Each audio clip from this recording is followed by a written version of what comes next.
انتظرت طويلا، التي صبرت في المواسم الماضية. ماذا يقول عمار؟ هل هو خطأ أم ركلة جزاء؟ سنشاهد القرار. صافرة يقوم على إثرها جمهور الشباب وجهازهم الإداري والفني. هنا الإعادة، هنا فوزي فايز، هنا هذه اللقطة الماضية وسقوط سيزار. إذا صافرة بركلة جزاء، لقطة أيضا صعبة في هذه المباراة. لن أكرر فعلا يا عمار، وسأترك الكرة وسأترك الحالة لفريق التحليل التحكيمي. سيزار ضايع على أرضية الملعب. جمهور الشباب سعيد بقرار حكم المباراة. سيزار يسقط على منطقة الجزاء. شوف اللقطة الماضية وشوف هنا فوزي فايز مع سيزار، حاول إبعاد الكرة.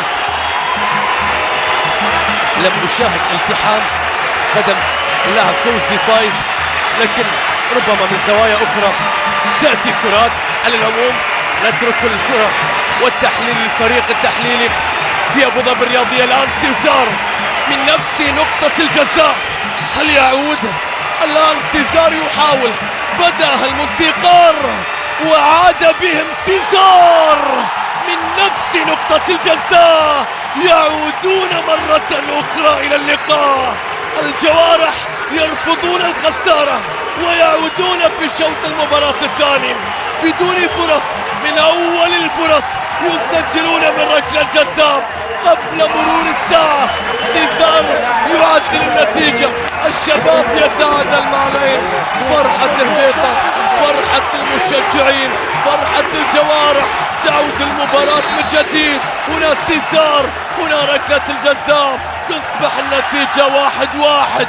تعادل في قمة الجولة العاشرة، تعادل في قمة الدور الأول. الشباب يعود بعد أن تقدم الزعيم أولا. بوناميغو يصرخ، بوناميغو يفرح.